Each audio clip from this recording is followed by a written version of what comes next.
আজ আমি বানাবো গাঠি কচু চিংড়ি। প্রথমে আমি একটা কড়াই গরম করেছি, আমি দিয়ে দেব 1 টেবিল স্পুন সর্ষের তেল। তেলটা যতক্ষণ গরম হবে ততক্ষণে আমি দেখে নিই গাঠি চিংড়ি বানাতে আমার কি কি লাগছে। গাঠি চিংড়ি বানাতে প্রথমে আমি এখানে নিয়ে নিয়েছি কতগুলো চিংড়ি মাছ, যেটা আমি ছাড়িয়ে ধুয়ে নিয়েছি। আর নিয়েছি মশলার মধ্যে এখানে হাফ টিস্পুন লাল লঙ্কার গুঁড়ো, হাফ টিস্পুন ধনে গুঁড়ো, হাফ টিস্পুন জিরে গুঁড়ো, হাফ টিস্পুন হলুদ গুঁড়ো, হাফ টিস্পুন আদা বাটা, হাফ টিস্পুন রসুন থেতো, হাফ টিস্পুন নুন আর হাফ টিস্পুন গরম মশলা গুঁড়ো। আর ফোড়নের জন্য নিয়েছি আমি একটা তেজপাতা, একটা ছোট এলাচ, একটা লবঙ্গ, একটা শুকনো লঙ্কা, একটা দারচিনি আর অল্প একটু সাদা গোটা জিরে।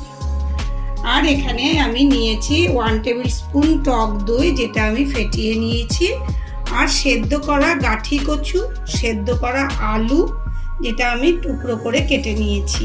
আর লাগবে 3টে কাঁচা লঙ্কা চেরা আর পেঁয়াজ কুচি। এখানে আমি চিংড়ি মাছটায় একটু নুন আর একটু হলুদ দিয়ে ভালো করে মেখে নেব। তেলটা ওদিকে আমার গরম হয়ে গেছে, আমি মাছগুলো ছেড়ে দিচ্ছি।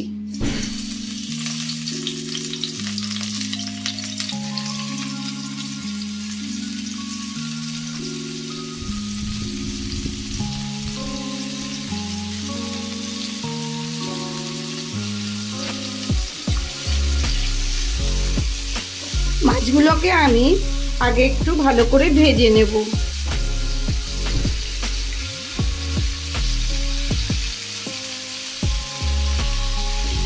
চিংড়ি মাছটা আমার ভাজা হয়ে গেছে, আমি চিংড়ি মাছটাকে তুলে নিচ্ছি।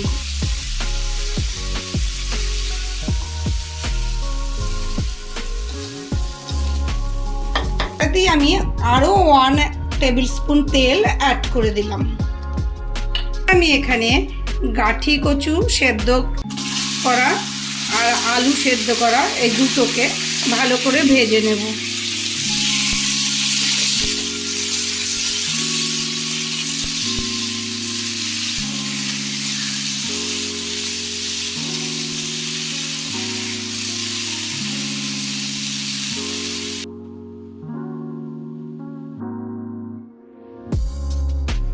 আমার গাঠি কচু আর আলুগুলো ভাজা হয়ে গেছে, এবার আমি এগুলোকে তুলে নেব।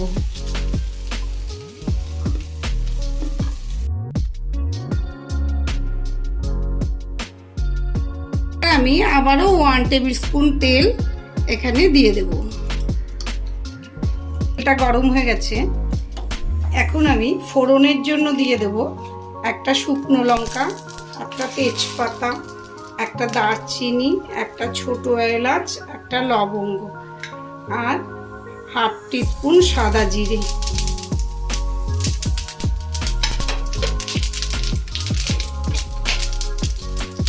ফোড়নটা ভাজা হয়ে গেছে, এবার আমি পেঁয়াজ কুচিটা দিয়ে দেবো। এখানে আমি একটা পেঁয়াজ কুচি করে রেখেছি।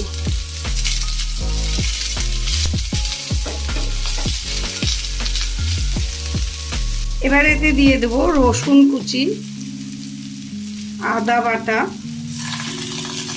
আর এই সব মশলা আমি এর মধ্যে দিয়ে দেবো। একটু জল অ্যাড করে দেবো।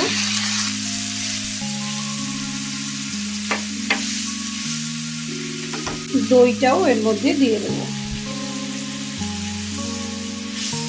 এবার ভালোভাবে মশলাটা কষিয়ে নেব।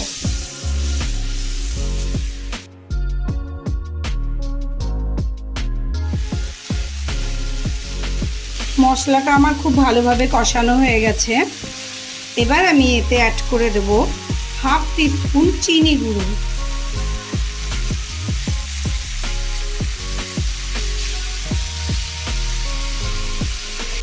এর মধ্যে আমি ভেজে রাখা গাঠি কচু আর ভেজে রাখা আলু সেদ্ধটা দিয়ে দিলাম, দিয়ে ভালোভাবে মশলাটা মাখিয়ে নিচ্ছি।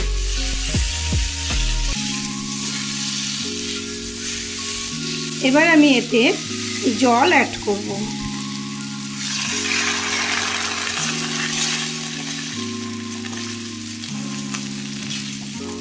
আমার গাঠি কচু আর আলু দুটোই সেদ্ধ করা আছে, ওই জন্য আমি বেশি জল এতে দেব না।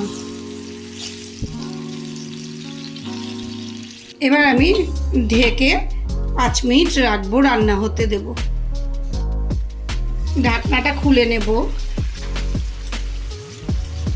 আমার গাঠির তরকারিটা প্রায় হয়ে এসছে। এবার আমি চিংড়ি মাছগুলো এতে দিয়ে দেব।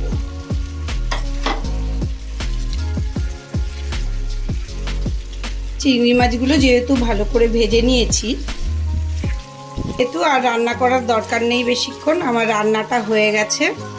এবার এর মধ্যে আমি ঘি অ্যাড করে দেব।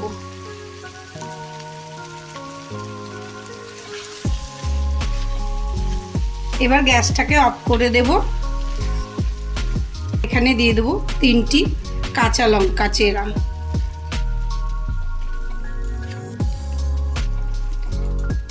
আমার রান্নাটা কমপ্লিট।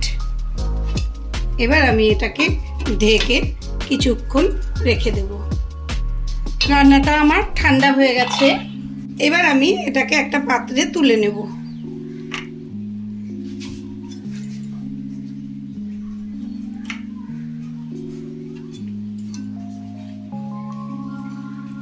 তাহলে আমার তৈরি হয়ে গেল গাঠি কচু চিংড়ি, গাঠি কচু দিয়ে চিংড়ি মাছ।